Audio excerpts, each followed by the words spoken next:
저와 여러분이 한 절씩 교독하겠습니다. 너희가 한 성을 공격하라고 진행할 때는 그곳 백성들에게 평화를 제의하라. 만약 그들이 받아들이고 성문을 열면 그 안의 모든 백성들은 강제 노예에게 넘겨져 너희를 위해 일해야 할 것이다. 만약 그들이 평화를 거부하고 너희에게 싸움을 걸어오면 그 성을 포위하라. 너희 하나님 여호와께서 그 성을 너희 손에 넘겨주실 때 그 안의 모든 사람들을 칼로 쳐 죽이라. 여자들과 어린아이들과 가축들과 그 안에 다른 모든 것들은 너희가 전리품으로 가져도 좋다. 그리고 너희 하나님 여호와께서 너희 원수들에게서 빼앗아 너에게 주시는 그 전리품을 써도 된다. 이것은 가까이 있는 민족들이 아닌 멀리 있는 모든 성들을 처리하는 방법이다. 그러나 너희 하나님 여호와께서 너희에게 기업으로 주시는 그 민족들의 성에서는 숨쉬는 것은 무엇이든 살려두지 말라. 헷사람들, 아모리 사람들, 가나안 사람들, 브리스 사람들, 히위 사람들, 여부스 사람들을 완전히 멸망시키라. 너희 하나님 여호와께서 너에게 명령하신 대로 말이다. 그렇지 않으면 그들이 자기 신들을 경배하면서 하는 그 모든 가증스러운 짓들을 너희에게 따르도록 가르칠 것이고, 그러면 너희는 너희 하나님 여호와께 죄를 짓게 될 것이다. 너희가 오랫동안 성을 에워싸고 쳐서 그것을 취하려 할 때도 너희는 도끼를 사용해 그곳에 있는 나무를 베어버리지 말라. 이는 내가 그 열매를 먹을 수 있으니 너는 그것들을 포유하는 데 쓰기 위해서 베어내지 말라. 함께 읽겠습니다. 너희는 어떤 나무가 열매를 맺지 않는 나무인지 알 것이다. 너희는 그것들을 베어 내가 너희가 싸우는 그 성읍에 대한 보루를 만들어 그 성을 무너뜨릴 때까지 사용하라. 아멘.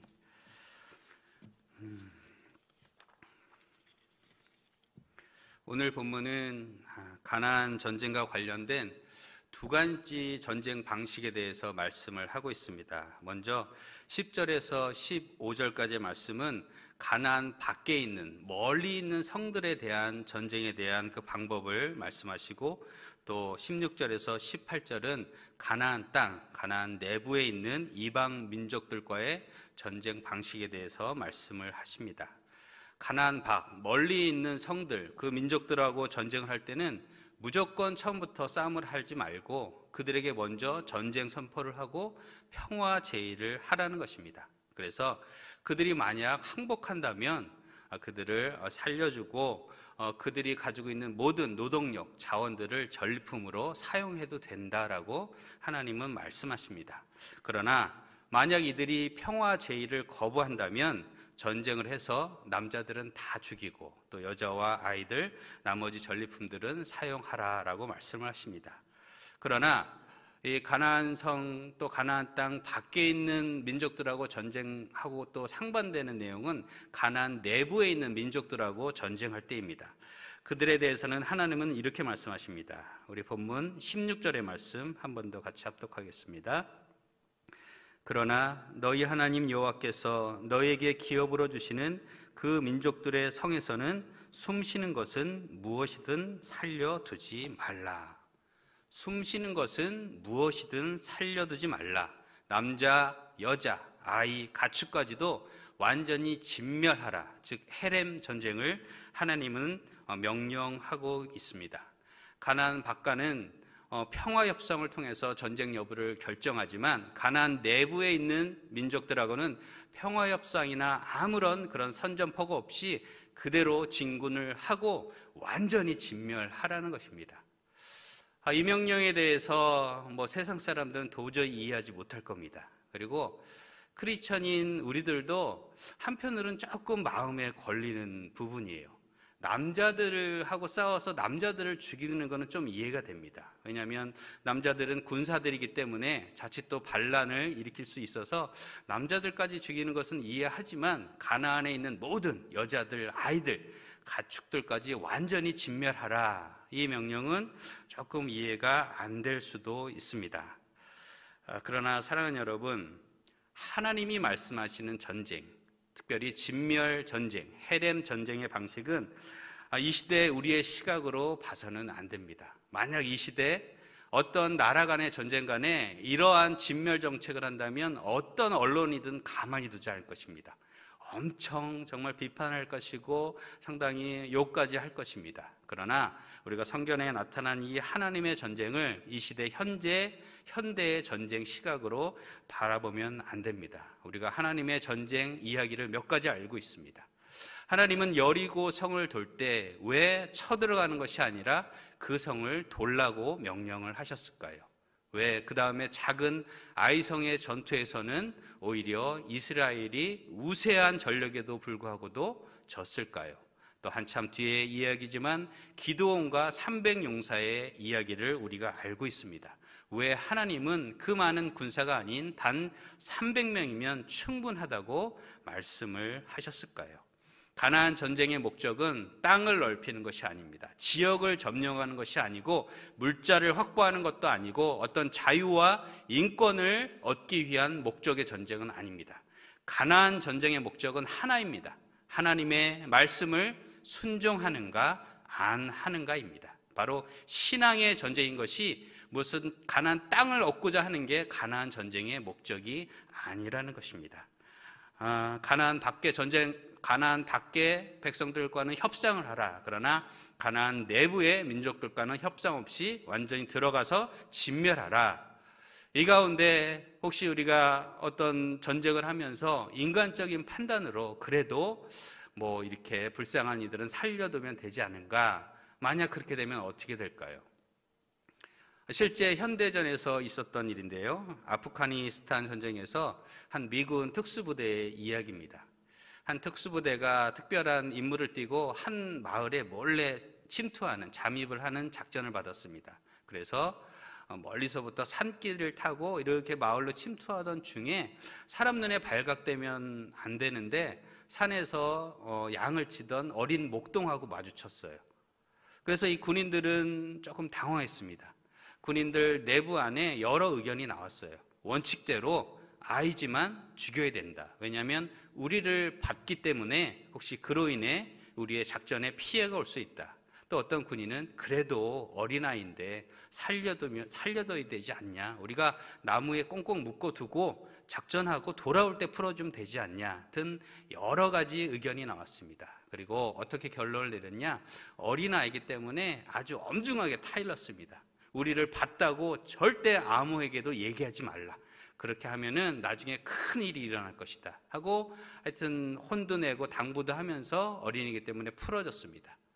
드디어 이 미군 팀이 목표로 했던 그 마을에 도착을 했을 때 의외의 결과가 나왔습니다. 마을 사람들이 모두 미군이 오는 것을 알고 있었고 잠복하고 있다가 이 미군 병사들은 전체가 다 몰살을 당했습니다. 이 어린 목동이 풀어진 다음에 자기의 마을에 미리 연락을 했던 거죠. 시간이 한참 후에 미국 국방부가 이 사실을 면밀하게 조사를 한 다음에 신문에 공고를 했습니다.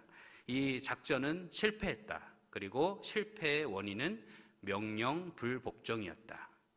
그들이 작전을 수행하면서 발각되거나 그랬을 때는 어떻게 처리를 해야 되는지 그들은 알고 있었습니다. 그러나 그들의 인간적인 판단대로 그들은 결정을 했다가 그들은 임무를 수행하지 못하고 모두 몰살당했습니다. 전쟁이란 조금 가슴 아프고 쓰라린 이야기지만 사느냐 죽느냐의 문제인 것입니다. 하나님의 이 진멸 명령은 바로 우리가 따라야 될 어떤 선택권이 있는 것이 아니라 반드시 따라야만 되는 하나님의 준엄한 명령인 것입니다. 그렇다면 하나님은 왜 인간적으로 보면 너무도 이렇게 잔인한 진멸 정책을 가나안 땅을 들어갈 때 명령을 하셨을까요? 오늘 본문 18절의 말씀 우리 같이 읽도록 하겠습니다. 시작. 그렇지 않으면 그들이 자기 신들을 경배하면서 하는 그 모든 가증스러운 짓들을 너희에게 따르도록 가르칠 것이고 그러면 너희는 너희 하나님 여호와께 죄를 짓게 될 것이다. 가나안 땅에 그 백성들을 남겨두면 그들이 가증스러운 것, 즉 그 우상 숭배가 너희들에게 들어올 것이고 그로 인해 너희들은 하나님께 죄를 짓게 될 것이고 그래서 결국 너희들도 동일하게 하나님께 심판을 받게 될 것이다. 하나님의 말씀을 따르는 것이 바로 전쟁의 승리이고 목적인 것입니다. 하나님의 말씀을 따르지 않는 것은 바로 살고 죽느냐의 그 기준의 선을 넘는다는 것입니다. 전쟁에 있어서 바로 사령관하신 하나님의 이 명령을 병사인 또 군병인 우리가 스스로 판단할 수 없다라는 것입니다. 사단은 이 부분에 있어서 오래전부터 우리에게 선을 넘으라고 했습니다. 굳이 그렇게 안 해도 된다. 하나님의 명령을, 하나님의 말씀을 너희가 스스로 판단을 해도 된다. 우리가 창세기의 선악과 사건을 알고 있습니다. 창세기 3장 1절에서 하나님이 참으로 동산의 모든 열매를 먹지 말라고 하더냐. 또 3장 5절에서 그것을 먹으면 너희도 하나님과 같이 선악을 알게 될 것이다. 바로 우리의 자유의지를 사용해서 하나님의 명령을 판단하라고 우리를 유혹을 합니다. 하나님이 우리에게 스스로 판단할 수 있는 자유의지를 주신 것은 두 가지 큰 목적이 있습니다. 하나는 우리를 사랑하신다는 증표예요. 하나님처럼 스스로 판단하고 스스로 결정하게끔 주신 하나님의 귀한 사랑의 증표입니다. 또 하나는 그 자유의지를 통해서 하나님의 뜻을, 하나님의 나라를 위해서 선택을 하라는 것입니다. 사랑하는 여러분, 이 시대에 우리가 살아가는 것 또한 영적 전쟁터입니다. 우리도 하나님이 허락하신 약속의 땅, 가나안 땅의 시대를 살고 있습니다. 수많은 영적 전쟁들, 삶의 전쟁들을 우리가 매일매일 치르고 있습니다. 여러분은 이 문제들 앞에서 어떤 선택을 합니까? 여러분이 선택하는 그 근거와 기준은 무엇입니까? 하나님이 말씀하시는 하나님의 뜻을 구하면서 선택을 합니까? 아니면 여러분이 선택하기에 좋은 방법들, 또 세상에서 말하는 합리적이고 논리적인 그 기준을 여러분 따르고 있습니까? 혹시 우리가 이 시대를 살면서 어렵고 곤고한 가운데 처해 있는 것이 하나님이 우리를 안 도와주셔가 아니라 바로 우리가 하나님의 자리에 있지는 않은지 한번 돌아보길 원합니다. 내가 하나님 자리에 있어서 이 명령을, 뜻을 알지만 이렇게 선택했다가는 조금 고생할 것 같고 어려움이 보이기 때문에 이번에 이 방법은 나의 방법, 세상에서 말하는 합리적인 방법을 선택하자. 어쩌면 우리가 겪는 많은 어려움 중에 하나님의 은혜가 없어서가 아니라 바로 우리의 잘못된 기준과 선택 때문인 줄도 압니다. 오늘 말씀을 통해서 다시 한번 이 영적 전쟁의 시대를 살아가는 우리가 하나님 앞에 바른 기준을 설정하기를 원합니다. 우리 삶의 모든 전쟁의 승패가 어떤 군사력이나 지혜나 방법이 아니라 오직 하나님 손에 달려 있음을 다시 한번 고백하며 믿음으로 선포하는 바로 진정한 십자군의 전쟁으로 나가는 여러분들 되기를 주님의 이름으로 축복합니다. 아멘. 본문 19절의 말씀 함께 읽겠습니다. 시작. 너희가 오랫동안 성을 에워싸고 쳐서 그것을 취하려 할 때도 너희는 도끼를 사용해 그곳에 있는 나무를 베어버리지 말라. 이는 내가 그 열매를 먹을 수 있으니 너는 그것들을 포유하는 데 쓰기 위해서 베어내지 말라. 가나안 땅을 또 그 성을 점령하는데 혹시 전쟁 기간이 길어져서 그 성을 오랫동안 포위하고 있을 경우에 그 성 주변의 모든 나무들을 다 베어내지 말라는 겁니다. 유실수와 무실수를 구별하라는 것입니다. 갑자기 진멸전쟁을 말씀하시다가 갑자기 나무 이야기를 합니다. 조금은 뜬금없어 보이지만 하나님이 이 명령 가운데 담긴 그 의미가 있습니다. 하나님은 바로 모든 전쟁을 하면서 그냥 무작위로 그냥 어떤 기준 없이 하는 전쟁이 아니라는 것입니다. 멀리 있는 민족들과는 평화협상을 먼저 하고 또 나무는 정말 당시에 어떤 군사적 건축에 있어서 가장 중요한 재료이기 때문에 무조건 베어내지 말고 유실수와 무실수를 구별해서 나중에 너희들이 지혜롭게 사용할 수 있도록 판단하라. 그러나 가나안 민족에 대해서는 어떤 협상 없이 완전히 진멸하라. 하나님은 죽일 것은 죽이고 살릴 것은 살려야 된다고 말씀을 하시는 것입니다. 하나님의 정의와 그 진리의 기준이 무엇인지를 말씀을 하십니다. 마태복음 10장 16절에서 예수님은 세상을 살아가는 성도들에게 이렇게 말씀을 하셨습니다. 너희는 뱀같이 지혜롭고 비둘기같이 순결하라. 우리가 세상을 살아가면서 세상의 여러 일들 가운데는 정말 하나님의 지혜와 그 선한 마음을 품고 지혜롭고 또 공존을 하는 방법을 선택을 하라. 그러나 순결성, 정결성을 지켜야 돼서는 엄중하게 그것을 지켜야 된다. 그것이 세상 가운데 빛과 소금의 역할이라는 것입니다. 말씀을 정리하겠습니다. 하나님은 오늘 가나안 전쟁에 있어서 진멸, 헤렘 명령을 내리십니다. 그러나 우리는 이후에 이스라엘의 역사를 잘 알고 있습니다. 가나안을 점령을 했지만 그들이 온전히 이 명령을 수행하지는 않았습니다. 그래서 완전히 진멸하지 못했어요. 왜 이들은 하나님의 명령을 거부했을까요? 그들은 하나님도 믿고 섬깁니다. 그러나 나중에 그들은 그 우상신도 또한 따르고 섬겼습니다. 왜냐? 그들이 잘 먹고 성공할 수 있는 방법이라고 잘못 착각했기 때문인 것입니다. 그래서 몇 세대가 흐른 후에는 결국 그 우상 숭배가 성전 내부에까지 들어왔고 또 그로 인해 남북 모든 이스라엘은 다 망하고 포로로 끌려가게 됐습니다. 저는 이 문제에 있어서 광야 2세대, 즉 가나안 1세대의 책임이 가장 크다고 생각합니다. 그들이 처음부터 이 전쟁을 시작할 때 하나님의 이 명령을 온전히 수행을 했다면 그들의 후손들은 그 어려움을 겪지 않았을지도 모르는 것입니다. 사랑하는 여러분, 우리는 하나님의 은혜로 예수 그리스도로 인해서 이 시대에 하나님이 허락하시는 가나안 땅, 그 약속의 땅의 축복의 시대를 보내고 있습니다. 바로 우리가 이 시대의 1세대임을 다시 한번 깨닫기를 원합니다. 여러분이 무엇을 선택하느냐, 어떻게 하나님을 따르고 하나님을 믿느냐에 따라서 우리의 자녀들 또 그 후대 자녀들은 하나님께 축복을 받는 자손들이 될 수도 있고 반대로 하나님의 준엄한 심판을 받을 수 있는 죄의 자녀들이 될 수도 있습니다.